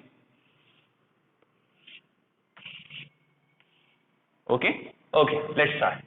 सो 1s, तो यहाँ n की वैल्यू देखो, n की वैल्यू सीधे सीधे आपको ये नंबर ही लिखना है, तो n की वैल्यू ज्यादा ढूंढने की जरूरत नहीं, सामने ही लिखी है n की वैल्यू। जो शेल का नंबर होता है वही n की वैल्यू होगी, बिकॉज n क्या है, नंबर ऑफ शेल। यस, यही तो n है। और ये जो p s है, इससे आपको किसकी वैल्यू मिलेगी, l की वैल्यू मिलेगी। जिन्हें l की वैल्यू याद नहीं होगी, लिख लो कि अगर l 0 है तो s, अगर l 1 है तो p, देन अगर l 2 है तो d, और अगर l 3 है दैट इज f। तो ये होते हैं हमारे सब शेल्स की वैल्यू, s के लिए 0, p के लिए 1, d के लिए 2, f के लिए 3। तो l की वैल्यू भी मैंने आपको लिख के दे दी। तो यहाँ पे n प्लस l लगाओ, तो n की वैल्यू 1, l की वैल्यू भी क्या है 0, तो टोटल कितना आया 1। ओके, यहाँ पे n की वैल्यू 2, l की वैल्यू 0, सो 2 प्लस 0 2, n की वैल्यू 2, l की वैल्यू, तो p के लिए l की वैल्यू कितनी होती है 1, तो 2 प्लस 1 हो गया 3, n की वैल्यू 3 प्लस l की वैल्यू s है, s के लिए l की वैल्यू 0, तो 3 प्लस 0 हो जाएगा 3। 0 मत लिखना, हाँ कभी कभी स्टूडेंट जल्दी जल्दी में कैलकुलेट करके इसे 0 बना देते हैं, 0 मत लिखना, 3। ओके, तो n की वैल्यू 3 होगी, p के लिए l की वैल्यू क्या होती है 1, तो 3 प्लस 1 इज इक्वल्स टू 4, ये 3 का 3 एज इट इज। d के लिए l की वैल्यू कितनी है 2, तो 3 प्लस 2 दैट इज 5। 4, s की वैल्यू कितनी होती है 1, सॉरी नॉट 1, 0, तो 4 प्लस 0 4 एंड 4p, तो n की वैल्यू तो 4 आ गई, p के लिए l की वैल्यू कितनी होती है 1, तो 4 प्लस 1 हो जाएगा 5। ओके 5, तो 5, और s की वैल्यू क्या होती है 0, तो 5 प्लस 0 हो जाएगा 5। तो देखो इतना इजीली आपने सबकी वैल्यूज निकाल ली। अब इस सबको इंक्रीजिंग ऑर्डर में हमें लगाना है, तो ये लाइंस एक्स्ट्रा की लाइंस में इरेज कर देता हूं।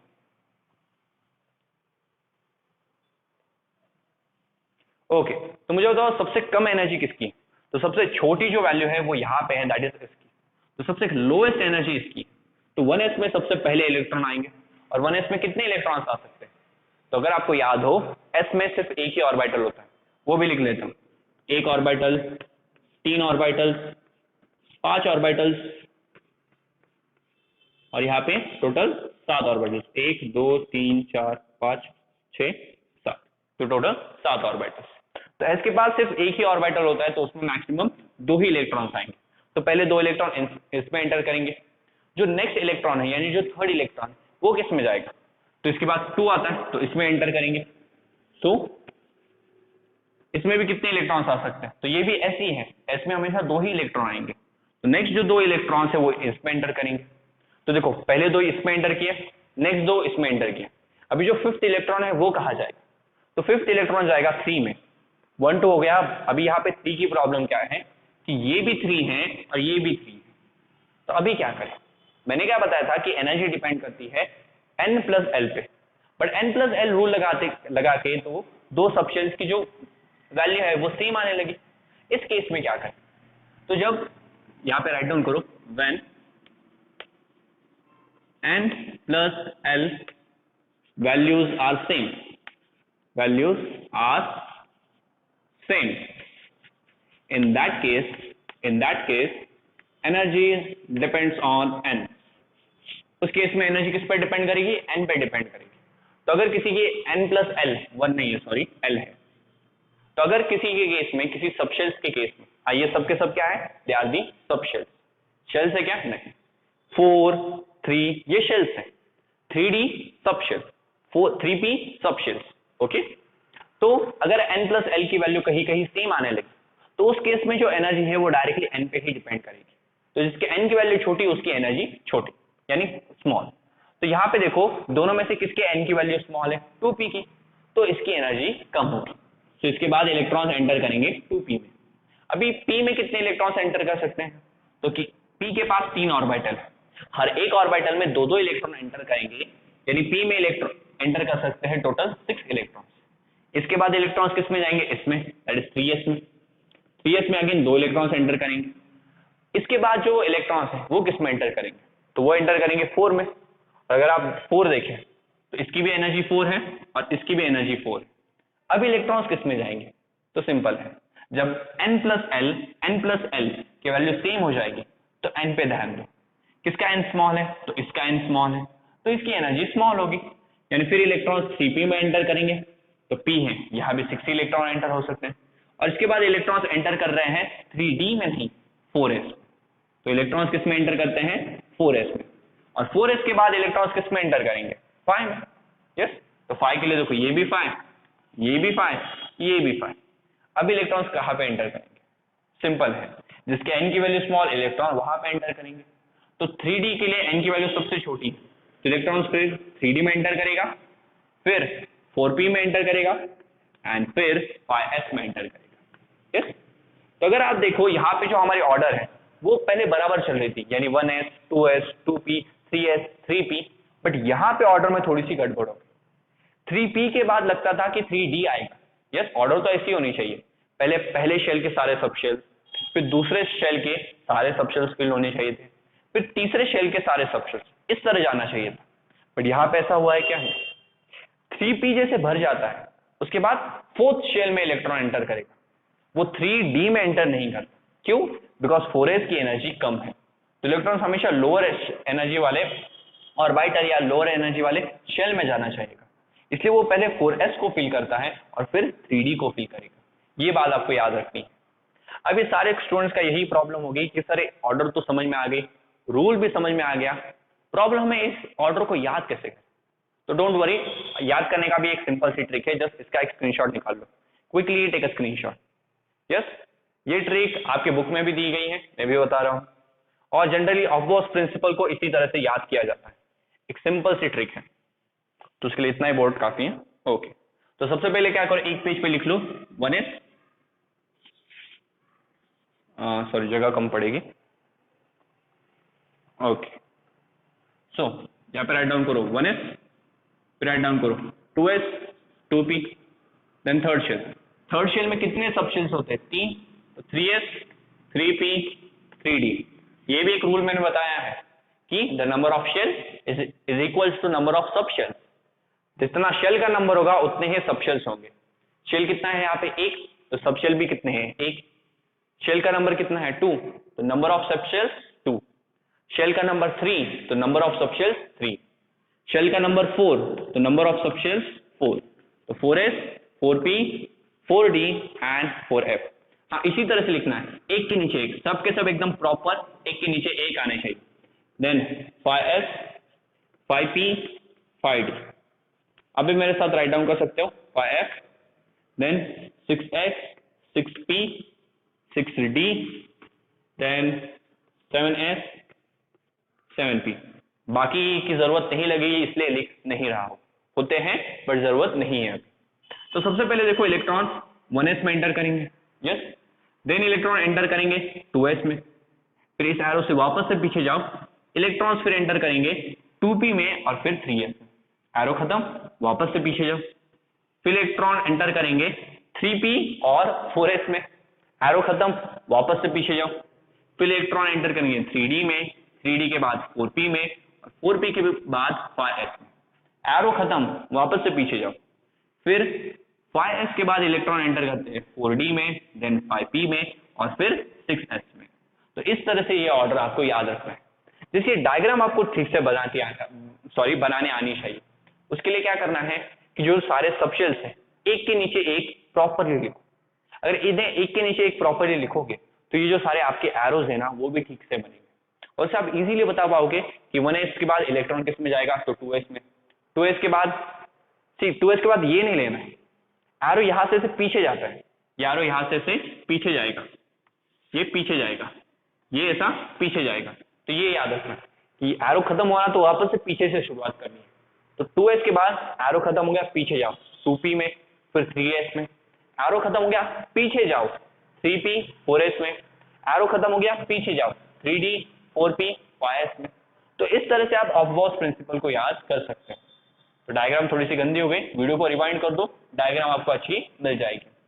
ये आपके टेक्स्ट बुक्स में भी ये डायग्राम दी गई है, उसी डायग्राम को आपको आपके नोट्स में राइट डाउन करना है और अच्छे से रिवाइज कर लेना है। यस, एंड मोस्टली अगर आप देखें ना तो हमें जरूरत 12th में भी यहां तक ही पड़ेगी,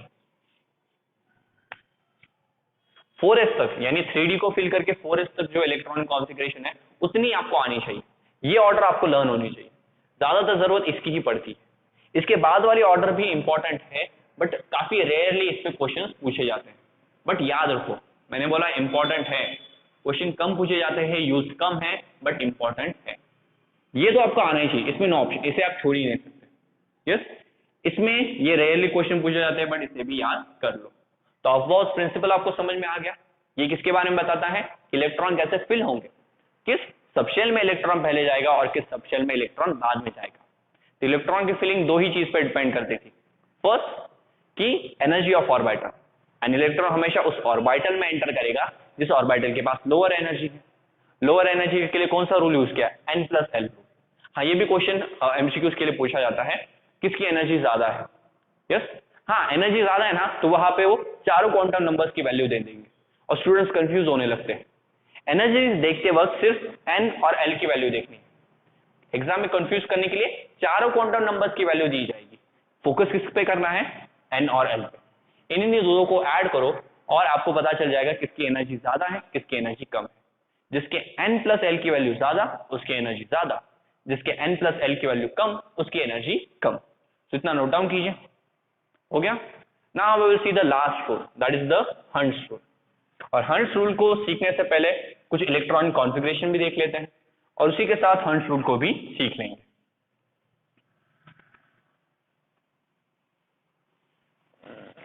ओके, तो मैं हेडिंग पुट करता हूं यहाँ पे hunts rule, and this is the last topic of this lesson, और फिर लेसन खत्म। हंट्स रूल तो काफी अच्छा लेसन था, काफी नई नई बातें हमें स्ट्रक्चर ऑफ एटम के बारे में पता चली यहाँ पे। तो हंट्स रूल मैंने क्या बताया, पहले हम कुछ एलिमेंट्स के इलेक्ट्रॉनिक कॉन्फ़िगरेशन राइट डाउन करेंगे और उसके बाद देखेंगे कि हंट्स रूल क्या है। तो सबसे पहले स्टार्ट करते हैं हाइड्रोजन से, सबसे पहला एलिमेंट। तो हाइड्रोजन का एटॉमिक नंबर 1, यानी एक ही इलेक्ट्रॉन होगा। तो एक इलेक्ट्रॉन यानी कि 1s में एंटर करेगा, करेक्ट। सबसे पहले इलेक्ट्रॉन किस में एंटर करता है, 1s में। वो ऑर्डर रहनी चाहिए थी ना, लिख लेता हूं, चलो 1s 2s 2p 3s 3p 3d 4s 4p।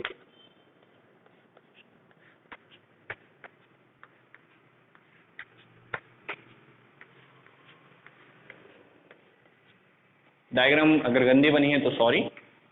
हाँ, ये शॉर्ट में ऑर्डर लिखिए। तो सबसे पहले इलेक्ट्रॉन 1s में एंटर करेंगे। अभी s है तो s में हमेशा 2 ही इलेक्ट्रॉन्स एंटर कर सकते हैं। p है तो p में 6 इलेक्ट्रॉन्स एंटर करेंगे। d है तो d में कितने इलेक्ट्रॉन एंटर कर सकते हैं, 10 इलेक्ट्रॉन्स। तो ये हो गया 1s। ओके, हीलियम, हीलियम का एटॉमिक नंबर 2, तो 2 इलेक्ट्रॉन, और 2 इलेक्ट्रॉन है तो दोनों 1s में आ सकते हैं। तो ये हो गए पहले 2 एलिमेंट्स की इलेक्ट्रॉनिक कॉन्फ़िगरेशन। फिर लिथियम, लिथियम का एटॉमिक नंबर 3, तो टोटल 3 इलेक्ट्रॉन्स। तो पहले 2 इलेक्ट्रॉन्स तो 1s में एंटर हो जाएंगे। अभी s में सिर्फ 2 ही इलेक्ट्रॉन्स एंटर हो सकते हैं, एक इलेक्ट्रॉन अभी भी बचा है। तो जो थर्ड इलेक्ट्रॉन है वो किस में जाएगा, 2s में। यस, तो यहाँ पे हमारा जो थर्ड इलेक्ट्रॉन है वो 2s में जाता है, तो 2s। जनरली आप यहाँ पे कॉमा नहीं लिखोगे, जस्ट थोड़ी सी स्पेस छोड़ देनी है, याद रखो। ओके, हाँ, इसमें एक एक्सेप्शनल केस रहेगा कि जो मल्टी इलेक्ट्रॉन एटम्स यानी जिनमें एक से ज्यादा इलेक्ट्रॉन्स है, यस, तो उनके लिए ऑफ-बोस प्रिंसिपल करेक्ट है। बट ऐसे जो एटम्स है जिनमें एक ही इलेक्ट्रॉन होता है, किसमें एक इलेक्ट्रॉन होगा, सिर्फ और सिर्फ हाइड्रोजन में। बट हाइड्रोजन जैसी जो स्पीशीज है, जैसे कि He+, ये हमने बोस एटॉमिक मॉडल में डिस्कस किया है। Lithium plus plus, beryllium plus plus plus, और हाइड्रोजन, ये जो सारी स्पीशीज है इन सब के पास एक ही इलेक्ट्रॉन है। तो इनके केस में ये जो ऑफ-बोस प्रिंसिपल है वो ओबे नहीं होता। इनके केस में क्या लिखो कि जो एनर्जी है, ओके, सिर्फ इनके केस में जिनके पास क्या होते हैं, those who have just a single electron, just एक ही इलेक्ट्रॉन होता है उनके केस में जो एनर्जी है वो डायरेक्टली एन पे डिपेंड करेगी। किस पे डिपेंड करेगी, एन पे डिपेंड करेगी, एल पे एनर्जी डिपेंड नहीं करती। यानी अगर शेल का नंबर सेम, तो शेल में जितने भी सब शेल्स आते हैं ना, सबकी एनर्जी से, यानी 1s एनर्जी सबसे कम होगी। उसके बाद 2, नाउ 2s में 2s और 2p दोनों की एनर्जी सेम। ऑब्बोस प्रिंसिपल के अकॉर्डिंग 2s की एनर्जी छोटी होती है और 2p की एनर्जी लार्ज होती है। बट जब हम सिर्फ ऐसे एटम्स की बात करेंगे या ऐसी स्पीशीज की बात करेंगे जिनमें एक ही इलेक्ट्रॉन है, तो उनके केस में एनर्जी सिर्फ n पे डिपेंड करेगी। दोनों के n की वैल्यू चेक करो तो दोनों के n की वैल्यू सेम है, तो दोनों की एनर्जी भी सेम होती है। बट रूल किस पे लगाना है? ये वाला रूल, ये रूल उन्हीं के लिए लगाना है जिनके पास एक ही इलेक्ट्रॉन है। तो ये एक एक्सेप्शनल केस है।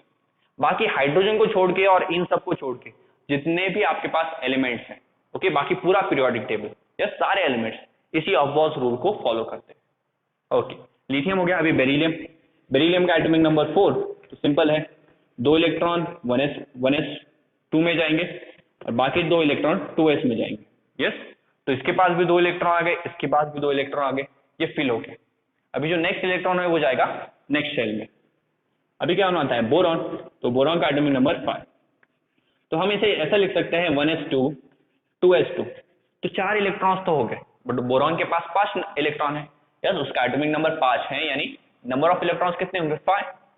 तो 1s फिल हो गया, 2s फिल हो गया। अभी हम किस में जा सकते हैं? 2p में। अभी 2p में जब जाएंगे तो देखो 2p के पास होते हैं 3 ऑर्बिटल्स। 2p के पास कितने हो सकते हैं? 3 ऑर्बिटल्स। अभी आप ये जो इलेक्ट्रॉन है वो कहाँ डालोगे? तो मैंने क्या बताया कि किसी एक सब शेल में, ये p सब शेल, किसी एक सब शेल में जो सारे ऑर्बिटल्स होते हैं उन सब की एनर्जी सेम होती है, इसलिए तो इन्हें हम डीजेनरेट ऑर्बिटल्स बुलाते हैं। तो इसकी इसकी इसकी इन तीनों की जो एनर्जीज होगी वो सेम होगी। Okay, all of them will have the same energy. तो इलेक्ट्रॉन्स यहाँ पे डालो, यहाँ पे डालो या यहाँ पे डालो, नो प्रॉब्लम। यस, हम यहाँ पे डाल देते हैं। करेक्ट? ऐसा क्यों करते हैं? सिस्टमैटिक।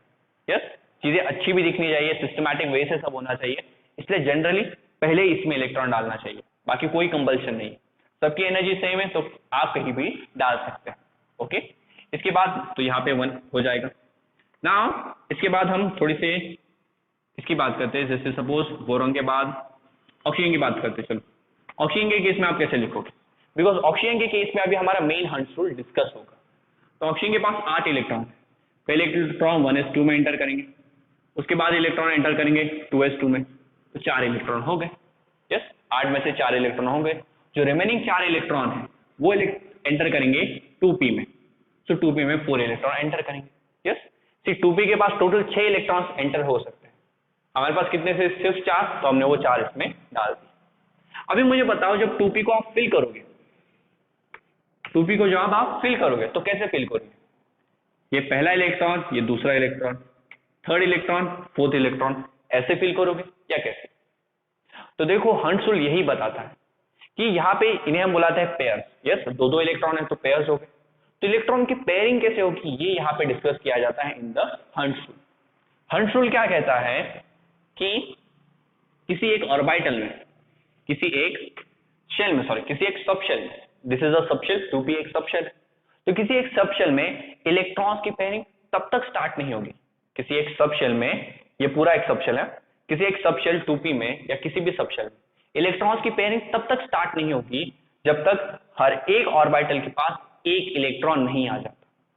यानी आपको क्या करना पड़ेगा? हर एक ऑर्बिटल को एक एक इलेक्ट्रॉन देना ही पड़ेगा, उसके बाद आप पेयरिंग स्टार्ट कर सकते हैं। यानी यहाँ पे 4 इलेक्ट्रॉन्स, तो पहले हर एक ऑर्बिटल में एक एक इलेक्ट्रॉन एंटर करेगा और जो हमारा फोर्थ इलेक्ट्रॉन है फिर उसके साथ पेयरिंग यहाँ पे स्टार्ट होगी। यस, तो हंट्स रूल की स्टेटमेंट राइट डाउन कर लो, the electrons will pair only when, electrons की पेयरिंग सिर्फ और सिर्फ तभी हो सकती है जब each orbital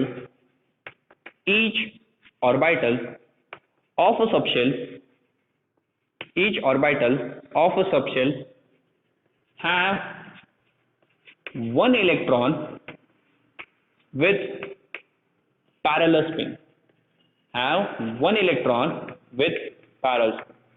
Okay, each orbital of an subshell have one electron with parallel spin. See, किसी एक सबशेल में उसके जो सारे ऑर्बिटल्स हैं, जब तक सबके पास, सी ईच ऑर्बिटल, किसी एक सबशेल के हर एक ऑर्बिटल के पास जब तक एक एक इलेक्ट्रॉन नहीं आ जाता, और उसमें भी इंपॉर्टेंट है सारे इलेक्ट्रॉन्स का स्पिन कैसा होना चाहिए, पैरेलल। इन सब के सब आइदर अपवर्ड स्पिन में होने चाहिए या डाउनवर्ड स्पिन।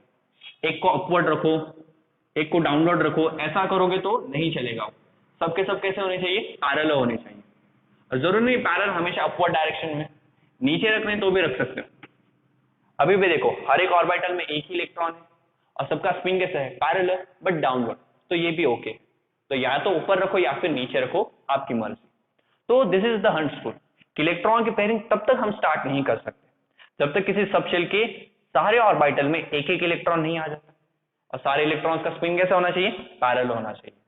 हो गया सबका पैरेलल स्पिन, ओके। तो अभी जो फोर्थ इलेक्ट्रॉन है उससे पेयरिंग यहाँ पे स्टार्ट होगी। यस, डी के केस में सपोज डी सबशेल होता तो डी के पास तो यहाँ पे 5 ऑर्बिटल से 1 2 3 4 5 ऑर्बिटल से। तो जब तक 5 इलेक्ट्रॉन नहीं आते, यस, जब तक हमारे पास 5 इलेक्ट्रॉन नहीं आते तो तब तक सबके सब एम्प्टी रहेंगे, सबके एम्प्टी नहीं रहेंगे, किसी में भी पेयरिंग नहीं होगी। तो डी के केस में क्या होता है कि जब तक 5 इलेक्ट्रॉन नहीं आते किसी में भी पेयरिंग नहीं होगी। और जैसे ही 5 इलेक्ट्रॉन आ गए, जो 6th इलेक्ट्रॉन होगा, 6th इलेक्ट्रॉन से यहाँ पे पेयरिंग स्टार्ट होगी। आपका क्वेश्चन होगा कि मैंने अपवर्ड स्पिन का एरो तो ऐसे निकाला था, डाउनवर्ड स्पिन का एरो ऐसे निकाला था, अभी मैं ऐसे क्यों निकाल रहा हूँ। यस, तो ये भी एक तरीका है, इसका मतलब भी अपवर्ड स्पिन ही होता है, इसका मतलब भी डाउनवर्ड स्पिन ही होता है। इस तरह से भी आप लिख सकते हो, बट अगर आपको ऐसे लिखना है तो वो भी आप लिख सकते हैं। क्या होता है, इससे जगह कम लगती है इसलिए हम ऐसा लिखते हैं, ओके, ताकि वो ठीक से देखें, प्रेजेंटेशन ऑल्सो मैटर्स। तो इसलिए ये वाली मेथड भी हम यूज करते हैं। तो याद रखो हंट्स रूल में हमने क्या पढ़ा कि इलेक्ट्रॉन की पेयरिंग तब तक स्टार्ट नहीं होती जब तक किसी एक सबशेल के हर एक ऑर्बिटल में एक एक इलेक्ट्रॉन एंटर नहीं करता, और सारे इलेक्ट्रॉन्स का स्पिन कैसा होना चाहिए, पैरेलल। जैसे पी में क्या कंडीशन होगी, जब तक 3 इलेक्ट्रॉन नहीं आते तो हर एक ऑर्बिटल में एक एक इलेक्ट्रॉन रहेगा, और तीसरे इलेक्ट्रॉन के बाद यानी 4th इलेक्ट्रॉन से पेयरिंग स्टार्ट होगी। यहाँ पे तो 5 ऑर्बिटल से, तो पहले 5 इलेक्ट्रॉन जो आएंगे हर एक ऑर्बिटल में एक एक इलेक्ट्रॉन एंटर करेगा, और फिर जो 6th इलेक्ट्रॉन होगा उससे पेयरिंग स्टार्ट होगी। एफ के साथ क्या होगा, तो एफ के केस में तो 7 ऑर्बिटल्स, तो जो पहले 7 इलेक्ट्रॉन्स आएंगे हर एक इलेक्ट्रॉन एक एक ऑर्बिटल में जाएगा, और फिर 8th इलेक्ट्रॉन के बाद पेयरिंग स्टार्ट होगी। तो this was the Hund's rule. Now hunts rule की हेल्प से आप जो हमारे पहले 20 एलिमेंट्स है उनकी इलेक्ट्रॉनिक कॉन्फ़िगरेशन को राइट डाउन कर सकते हैं। ना हंट्स रूल के साथ यहाँ और 2 इंपॉर्टेंट चीजें हैं, वो राइट डाउन करो पहले। इसका एक स्क्रीनशॉट निकाल लो, निकाल लिया, okay, let me use this.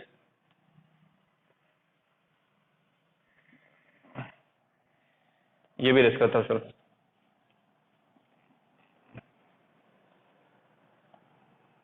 Hunts rule के केस में आपको एक इंपॉर्टेंट बात याद रखनी है कि अगर कोई orbital, if orbital is half filled और कंप्लीटली फिल्ड, तो उस केस में उस ऑर्बिटल के पास एक्स्ट्रा स्टेबिलिटी आती है। क्या आती है, एक्स्ट्रा स्टेबिलिटी। तो याद रखो कोई एक ऑर्बिटल अगर आधा फिल हो या कंप्लीट फिल्ड हो, उस केस में उसके पास ज्यादा स्टेबिलिटी आती है। ऑर्बिटल के अलावा या मैं सबशेल बोल लेता हूँ, हाँ सबशेल ठीक। अगर कोई सबशेल हाफ फिल्ड हो या कंप्लीटली फिल्ड हो तो उस केस में वो कैसा होगा, एक्स्ट्रा स्टेबल होगा, ऑर्बिटल भी नहीं, क्या, सबशेल। ये चीज आपको सबशेल के केस में फॉलो करनी है। यस, जैसे कि अगर हम बात करें 2p, तो ये एक सबशेल हो गया। इस सबशेल के पास कितने ऑर्बिटल है, 3 ऑर्बिटल है।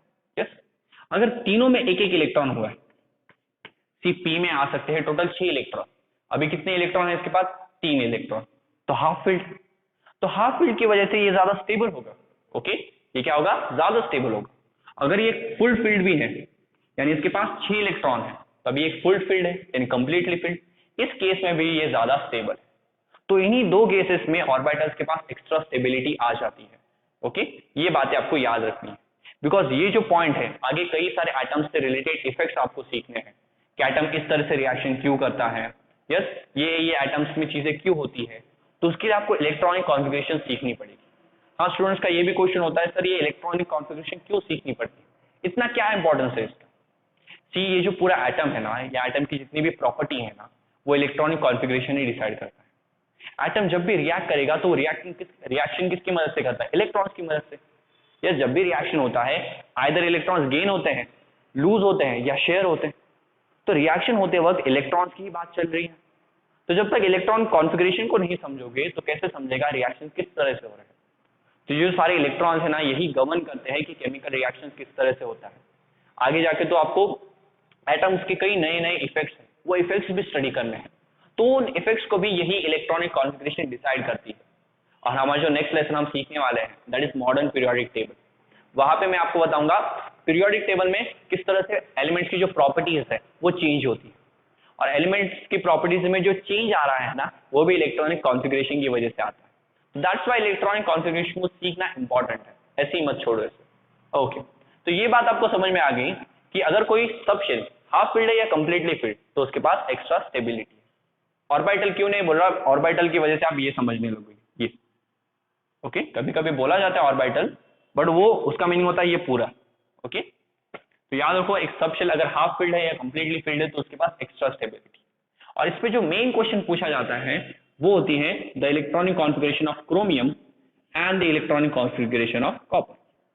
चलो मुझे इन दोनों की इलेक्ट्रॉनिक कॉन्फ़िगरेशन लिख के बता। पॉज करो वीडियो को और राइट डाउन करो। Pause the video and right down. Page को टर्न मत करो, मालूम है टेक्स्ट बुक में दी गई है बट वहां से देख के नहीं लिखना है। हम ट्राई करते हैं। तो इस क्रोमियम का एटॉमिक नंबर है 24, तो 24 इलेक्ट्रॉन होंगे। पहले इलेक्ट्रॉन 1s2 में एंटर करेंगे, उसके बाद यहाँ पे देखो 2s2 में एंटर करेंगे, उसके बाद 2p 6 में एंटर होंगे, उसके बाद 3s2 में, उसके बाद 3p 6 में। गिनो कितने इलेक्ट्रॉन्स हुए, तो 4 + 6 10, 10 + 2 12, 12 + 6 18। तो याद रखना है 3p तक कितने इलेक्ट्रॉन हो जाते हैं 18। इसके बाद इलेक्ट्रॉन किस में एंटर करेंगे 4s में, तो 18 के बाद जो दो इलेक्ट्रॉन है वो 4s2 में एंटर करेंगे, तो 18 + 2 20, और 20 के बाद कितने इलेक्ट्रॉन्स बचे 4 इलेक्ट्रॉन्स, तो 4 इलेक्ट्रॉन्स एंटर करेंगे 3d में। यस, 4 इलेक्ट्रॉन्स किस में एंटर करेंगे 3d में। तो ये हो गया हमारे electronic configuration. And I am 100% sure जितने भी स्टूडेंट्स इस वीडियो को देख रहे हैं सबने यही इलेक्ट्रॉनिक कॉन्फ़िगरेशन लिखी होगी। अगर आपने ये इलेक्ट्रॉनिक कॉन्फ़िगरेशन लिखी है तो ऑफ-बॉक्स प्रिंसिपल आपको अच्छी तरह से समझ में आ गया। ओके, बट अगर आपने ये इलेक्ट्रॉनिक कॉन्फ़िगरेशन लिखी है तो ये वाली कंसेप्ट आपको समझ में नहीं है। क्यों? कि क्रोमियम की ये इलेक्ट्रॉनिक कॉन्फ़िगरेशन नहीं, क्यों? देखो ये क्या है 3d, yes D subshell. D में मुझे बताओ कितने ऑर्बिटल्स आते हैं। डी में आते हैं 1 2 3 4 5। डी में टोटल ऑर्बिटल्स होते हैं 5। 5 ऑर्बिटल्स में अभी यहाँ पे कितने इलेक्ट्रॉन्स दिख रहे हैं 4 इलेक्ट्रॉन्स। यहाँ पे 1 2 3 4 इलेक्ट्रॉन्स है। मुझे बताओ अगर इस 3d में कहीं से भी एक इलेक्ट्रॉन आ जाए, यहाँ पे एक इलेक्ट्रॉन आ जाए, तो ये हाफ फील्ड नहीं हो जाएगा। सी डी में आ सकते हैं, टोटल डी में कितने इलेक्ट्रॉन्स आएंगे 10 इलेक्ट्रॉन। तो अगर इसके पास 5 इलेक्ट्रॉन कहीं से भी कैसे भी आ जाए तो क्या इसके पास एक्स्ट्रा स्टेबिलिटी नहीं आ जाएगी? हाँ, ये ग्रेटर देन की साइन गलती से आ गई, इक्वल टू की साइन होनी चाहिए, एरो बनाना था मुझे। तो अगर ये कहीं से भी हाफ फील्ड हो जाए तो इसके पास एक्स्ट्रा स्टेबिलिटी आ जाएगी। करेक्ट? तो ये जो 3d क्या करता है 4s से एक इलेक्ट्रॉन ले सकता है। 3d क्या करेगा 4s से एक इलेक्ट्रॉन लेगा। तो सर क्या ये पॉसिबल है? Of course possible. तो इन दोनों के एनर्जीज में जो डिफरेंस है ना वो काफी छोटा है। ओके, तो ऐसे केसेस में ये पॉसिबल हो सकता है अगर दो सबशेल है जिनके एनर्जी का जो डिफरेंस है वो काफी छोटा है, तो एक इलेक्ट्रॉन इससे इसमें जंप कर सकता है। तो यहाँ से एक इलेक्ट्रॉन जंप कर देता है यहाँ पे, और यहाँ 3d 4 की जगह हो जाता है 3d 5, और इसके पास 4s2। तो आपको क्वेश्चन होगा सर ये तो 4s2 था, s तो कंप्लीटली फील्ड था। यस, s के पास एक ही ऑर्बिटल होता है, तो पहले तो इसके पास 2 इलेक्ट्रॉन थे, ये तो कंप्लीटली फील्ड था। कंप्लीटली फील्ड होने पर ये एक्स्ट्रा स्टेबल है, फिर इसने अपना एक इलेक्ट्रॉन क्यों दिया? इसका रीजन है बिकॉज एक इलेक्ट्रॉन देके s क्या हो गया हाफ फील्ड। s क्या हो गया हाफ फील्ड, और अगर ये हाफ फील्ड है तो इसके पास क्या आ जाएगी एक्स्ट्रा स्टेबिलिटी। तो पहले सिर्फ ये कंप्लीटली फील्ड था इसलिए इसके पास एक्स्ट्रा स्टेबिलिटी थी। अब ये दोनों के दोनों हाफ फील्ड है तो यहाँ पे ये भी एक्स्ट्रा स्टेबल है, ये भी एक्स्ट्रा स्टेबल है, जिसकी वजह से क्रोमियम के पास एक्स्ट्रा स्टेबिलिटी आ जाती है। तो इसकी जो इलेक्ट्रॉनिक कॉन्फ़िगरेशन है वो 3d4 एंड 4s2 से चेंज होके 3d5 एंड 4s1 हो जाती है। यस, तो अगर आपने पिछली इलेक्ट्रॉनिक कॉन्फ़िगरेशन लिखी है तो डोंट वरी, आपको ऑफकोर्स प्रिंसिपल अच्छे से आ गए, बट इस पॉइंट की मदद से ये बात आपको आनी चाहिए थी। ओके, हाँ फर्स्ट टाइम में किसी को नहीं आती, मुझे भी नहीं रही थी जब हमारे टीचर्स ने हमें सिखाया था। तो आपको ये रीजन याद रखना है कि हाफ फिल्ड होने पर, कंप्लीटली फिल्ड होने पर एक्स्ट्रा स्टेबिलिटी आती है। उसके बेसिस पे आप कॉपर राइट डाउन करो। अभी अगर आपको कॉपर की जो करेक्ट और जो रियल इलेक्ट्रॉनिक कॉन्फ़िगरेशन है वो लिखने आ गई, दैट मीन्स आपको ऑफ बॉक्स प्रिंसिपल भी समझ में आ गया और ये वाला रूल भी समझ में आ गया। और देखो इस रूल पे ना यही दो क्वेश्चंस बनते हैं, इनके अलावा किसी के केस में भी आपसे ये क्वेश्चन पूछा नहीं जाएगा। ओके, तो कॉपर के पास 29 इलेक्ट्रॉन्स, तो लिखो 1s2, फिर इलेक्ट्रॉन 2s2 में एंटर करेंगे, फिर 2p6 में, फिर 3s2 में और फिर 3p6 में। यहां तक कितने इलेक्ट्रॉन हो गए? 18। 4 + 6 10, 10 + 2 12, 12 + 6 18। 18 के बाद यानी 3p के बाद इलेक्ट्रॉन किस में एंटर करते हैं? तो 3p के बाद इलेक्ट्रॉन 4s2 में एंटर करते हैं, तो 4s2 में इलेक्ट्रॉन जाएंगे, तो 18 + 2 20। रिमेनिंग जो 9 इलेक्ट्रॉन्स हैं वो किस में जाएंगे? 3d में, करेक्ट। अभी देखो 3d के पास 9 इलेक्ट्रॉन्स हैं, 1 2 3 4 5, करेक्ट, 9 इलेक्ट्रॉन्स। देखो 9 काउंट करो, 2 2 2 2 8 + 1 9। तो अगर इसे कहीं से भी एक इलेक्ट्रॉन मिल जाए तो ये कंप्लीटली फिल्ड हो जाएगा और एक्स्ट्रा स्टेबिलिटी आ जाएगी इसके पास। तो ये क्या करेगा? अगेन 4s से एक इलेक्ट्रॉन लेगा और अपने पास ले आएगा, तो ये 3d10, ये हो गया कंप्लीटली फिल्ड और ये क्या हो गया? Half filled. तो हाफ फिल्ड होने की वजह से ये एक्स्ट्रा स्टेबल, कंप्लीटली फिल्ड होने की वजह से ये अगेन एक्स्ट्रा स्टेबल। तो कॉपर के पास भी एक्स्ट्रा स्टेबिलिटी वाली इलेक्ट्रॉनिक कॉन्फ़िगरेशन आ जाती है। तो यही तो हमारे एक्सेप्शनल केसेस हैं। बाकी आप जितने भी एलिमेंट्स की इलेक्ट्रॉनिक कॉन्फ़िगरेशन राइट डाउन करो, उनके केस में आपको ये वाली चीज ध्यान में नहीं देनी है। उनके केस में सिंपली ऑफ बॉक्स प्रिंसिपल लगाओ, इलेक्ट्रॉनिक कॉन्फ़िगरेशन आ जाएगी। सिर्फ कॉपर और क्रोमियम ही ऐसे हैं जिन पे क्वेश्चंस पूछे जाते हैं। क्यों? बिकॉज इन्हीं दो की जो इलेक्ट्रॉनिक कॉन्फ़िगरेशन है वो थोड़ी सी अलग है, और ये दोनों जस्ट आपको 11th में याद नहीं रखने, 12th में भी याद रखने हैं, बिकॉज 12th में भी ये एमसीक्यूज के लिए पूछे जा सकते हैं। तो इसी तरह हमारा स्ट्रक्चर ऑफ एटम ये लेसन यहाँ पे खत्म होता है। हमने यहाँ पे वो सारे रूल्स डिस्कस कर लिए हैं जिसकी मदद से हम इलेक्ट्रॉनिक कॉन्फ़िगरेशन राइट डाउन कर सकते हैं। अभी आपका आज का सिर्फ होमवर्क इतना है कि जो पहले 20 एलिमेंट्स हैं उनकी इलेक्ट्रॉनिक कॉन्फ़िगरेशन को आपको राइट डाउन करना है। ओके, पहले 20 ने पहले 30 एलिमेंट्स ट्राई कर लो। ओके, पीरियोडिक टेबल दिया है उसमें से देख के और ये ऑफ बॉक्स रूल यूज करके आप पहले 30 एलिमेंट्स की electronic configuration easily right down कर सकते हैं। और पहले 30 एलिमेंट्स में जस्ट इन्हीं दो की इलेक्ट्रॉनिक कॉन्फ़िगरेशन थोड़ी सी अलग है, बाकी सबकी जो इलेक्ट्रॉनिक कॉन्फ़िगरेशन है वो ऑफ बॉक्स प्रिंसिपल को ही फॉलो करती है। Okay, so thank you very much.